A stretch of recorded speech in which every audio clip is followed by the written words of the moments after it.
व्यापम ने अभी लेटेस्ट में एक अपडेट दिया है एमपी पुलिस कांस्टेबल के बारे में, तो मैंने सोचा आपको इसके बारे में बता देता हूं। देखिए, जैसे कि बहुत सारे अभी आरोप लगाए जा रहे थे, बहुत सारी चीजें थी व्यापम से रिलेटेड, पीवी से रिलेटेड, की खासकर एमपी पुलिस के बारे में। तो क्या लेटेस्ट चीजें हैं जो आपको पता होनी चाहिए, ये जो एक नोटिस जारी किया गया है इसका मतलब क्या है, ये चीजें मैं आपको बता देता हूं, है ना। फिर इसके आगे हम चर्चा करेंगे कि क्या आगे हो सकता है, क्या किया जा सकता है। इसको आप चेक कर सकते हो व्यापम की या पीवी की ऑफिशियल ट्विटर अकाउंट पर। उन्होंने वहां पे ट्वीट के माध्यम से ये सारी जानकारियां दी हैं। अगर मोटा मोटा मैं आपको पहले ही बता दूं तो इसमें जो पॉइंट्स उन्होंने बताए हैं वो एकदम क्लियर हैं कि उन्होंने सब कुछ सही करा है, एकदम पारदर्शिता के साथ करा है। जो रूल बुक में कहा गया था वैसा किया है, और जैसा पहले होता आया है वैसे ही किया है। ऐसे अलग अलग उनके वैलिड पॉइंट्स उन्होंने बताए हैं, और इसको एक प्रॉपर नोटिस में उन्होंने बता दिया है। मैं आपको सारे पॉइंट्स बता भी देता हूं। पहले तो आप इसको चेक कैसे कर सकते हो, तो आप इसको चेक कर सकते हो, खुद ट्विटर पे जाइए, प्रोफेशनल एग्जामिनेशन बोर्ड भोपाल का जो ऑफिशियल अकाउंट है उस पे आप देखेंगे तो ये आपको नोटिस भी वहां मिल जाएगा। और इनके फिर पूरे ट्वीट्स जो इन्होंने अभी करे हैं वो मैं आपको वन बाय वन दिखाता हूं। सबसे पहला ट्वीट इन्होंने किया, और एक नहीं शायद 9-10 ट्वीट लगातार किए हैं, और उसी को आखिरी में नोटिस के फॉर्म में उन्होंने आपको दे दिया। सबसे पहली चीज उन्होंने बताई कि पुलिस आरक्षक भर्ती परीक्षा 2020 जनवरी फरवरी 2022 में आयोजित की गई। प्रथम चरण का परिणाम भी पुलिस मुख्यालय मध्य प्रदेश द्वारा हस्ताक्षरित नियम पुस्तिका के आधार पर ही 24 मार्च 2022 को घोषित कर दिया गया। दूसरा ट्वीट इन्होंने फिर करा, 6000 पदों के विरुद्ध प्रथम चरण में 5 गुना अर्थात लगभग 30,000 अभ्यर्थियों की लिस्ट पुलिस विभाग को उपलब्ध कराई गई। फिर इन्होंने अगला ट्वीट किया, प्रथम चरण के रिजल्ट के आधार पर सूची उपलब्ध कराते समय यह ध्यान रखा जाता है कि रैंडम लिस्ट हो, जिससे वास्तव में यह पता नहीं लगाया जा सके कि मेरिट में कौन अभ्यर्थी ऊपर है कौन नीचे। मतलब जानबूझकर रिजल्ट ऐसा दिया जाता रहा है और ऐसा दिया गया है ताकि अभी से मेरिट पता ना चले कि कौन किस पोजीशन पे है। ये इनका स्टेटमेंट है ना।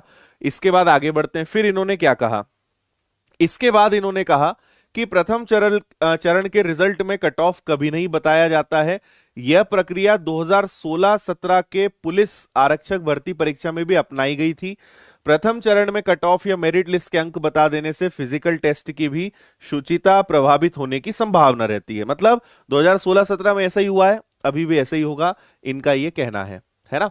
इसके बाद फिजिकल टेस्ट में क्वालिफाई पाए जाने के आधार पर फाइनल रिजल्ट पीवी द्वारा निकाला जाता है, जिसमें कट ऑफ मार्क्स एवं अभ्यर्थी द्वारा प्राप्त मार्क्स भी दर्शाए जाते हैं। मतलब जो अभी विद्यार्थियों की सबसे ज्यादा डिमांड है, जो डाउट पीवी के ऊपर किया जा रहा है कि आप मार्क्स बता दो तो हम मान जाएंगे कि हाँ हमारे अंदर कमी रही होगी तो सिलेक्शन नहीं हुआ, या अच्छे मार्क्स आए हैं लेकिन उसके बावजूद भी नहीं हुआ है, तो कारण पता चल जाए। तो मैं जहां तक इस नोटिस से अभी समझ पा रहा हूं, इससे यह बात बड़ी साफ है कि ये जो लड़ाई है वो इतनी आसान नहीं होने वाली है, क्योंकि पीवी ने इस नोटिस से एक चीज साफ कर दी कि हम तो नियम कायदे से चल रहे हैं और कहीं कुछ गड़बड़ नहीं हुआ है, कहीं कुछ नहीं हुआ है, सब सही हुआ है। ठीक है।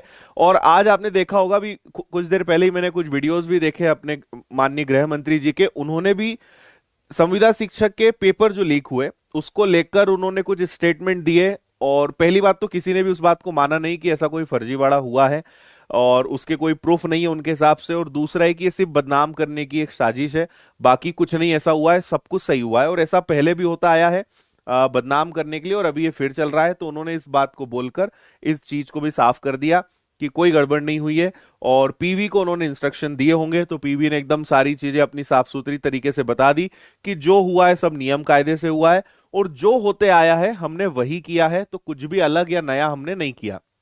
एक और पॉइंट आप पढ़िए, आपको समझ में आएगी इनकी बात। आवेदक स्वयं ऑनलाइन परीक्षा परिणाम देख सकते हैं। किसी भी प्रकार की कोई शंका है तो वे समुचित साक्ष्यों के साथ अपना आवेदन बोर्ड कार्यालय में प्रस्तुत करें, जिससे शंका का समाधान किया जा सके, है ना। और एक और चीज जो कि बहुत ज्यादा बच्चों ने तो मुझे नहीं बताया है, अगर आप में से कोई ऐसा है जो पहले क्वालिफाई बाद में डिसक्वालीफाई हुआ है तो आपको आगे आना पड़ेगा, क्योंकि ये पॉइंट आपके लिए है। इसमें लिखा है, कुछ समाचारों में पुलिस आरक्षक भर्ती परीक्षा 2020 के अभ्यर्थियों के परिणाम में कुछ अभ्यर्थियों को पहले क्वालिफाई बाद में नॉट क्वालिफाई अंकित होने का उल्लेख किया जा रहा है। इस संबंध में अवगत कराया जाता है कि पीवी द्वारा परीक्षा परिणाम एक बार ही जारी किया गया था। मतलब जो आपकी वेबसाइट ठप हुई और जो भी हुआ हो वो कुछ नहीं माना जाएगा। रिजल्ट एक ही बार जारी किया गया था। तो ये सारे पॉइंट्स इन्होंने एक इस प्रकार से ट्वीट के माध्यम से और फिर एक नोटिस जारी कर दिया। इसमें सारे जो पॉइंट्स यहां बोले हैं वो सब यहां पे लिखे हुए हैं। और कुल मिलाकर एक ये पॉइंट आपको आखिरी ओर पढ़ लेना चाहिए। फाइनल रिजल्ट वर्गवार एवं आरक्षण नियमों के आधार पर होता है। अतः पीबी द्वारा कराई गई पुलिस आरक्षक भर्ती परीक्षा एवं प्रथम चरण के जारी रिजल्ट में कोई शंका करने की आवश्यकता नहीं है। पीबी आश्वस्त करता है कि परीक्षा नियम पुस्तिका के अनुसार पूर्ण सुचिता पूर्वक संपन्न कराई गई है और परिणाम भी पूर्णतः फेयर एवं पारदर्शी होगा। ठीक है जी। तो आप इस बात से एक चीज समझ पा रहे होंगे कि जो डाउट, जो सारी चीजें, जो आरोप प्रत्यारोप लगाए जा रहे थे, इस एक नोटिस ने इस चीज को और मतलब अब इसको क्या समझा जाए ये तो आप मुझे कमेंट करके बताना। लेकिन यहां पर मेन चीज अब क्या हो गई है कि जो भी अभी तक हुआ है वो सब सही हुआ है। मतलब इनका कहना है कि कोई गड़बड़ नहीं हुई है, जैसा होता आया है सब कुछ नियम के हिसाब से हुआ है और पारदर्शिता के साथ हुआ है। तो ये अब एक चिंतन करने वाली बात है, थोड़ा इस पे और सोचना पड़ेगा। जल्दबाजी में हम कुछ अभी टिप्पणी नहीं कर सकते हैं, है ना। लेकिन एक बात तय है कि अगर वास्तव में गड़बड़ हुआ है और यहां अगर नहीं माना जा रहा है तो फिर लड़ाई बहुत ही ज्यादा टफ हो जाएगी। क्योंकि यहां सारी बातें नियम कायदे के हिसाब से चल रही कि जो रूल बुक में लिखा है हमने वही करा है और उसमें कुछ भी चेंज नहीं हुआ है। रिजल्ट, फाइनल मेरिट रिजल्ट जो है आपका वो फिजिकल के बाद ही आएगा, पहले भी कभी नहीं आया है तो अभी भी नहीं आएगा। तो जो हमारी एक डिमांड थी क्लैरिटी को लेकर, पारदर्शिता को लेकर, वो सब खारिज हो चुकी है। ठीक है। तो इसके बारे में आपकी क्या राय है? अभी मैं बहुत ज्यादा कुछ इसके बारे में अब अभी बोलने की स्थिति में नहीं हूं, है ना। आप क्या सोचते हो इसके बारे में ये आप मुझे कमेंट करके बताइएगा। और क्या किया जाना चाहिए आगे ये भी आप कमेंट करके मुझे बताइएगा।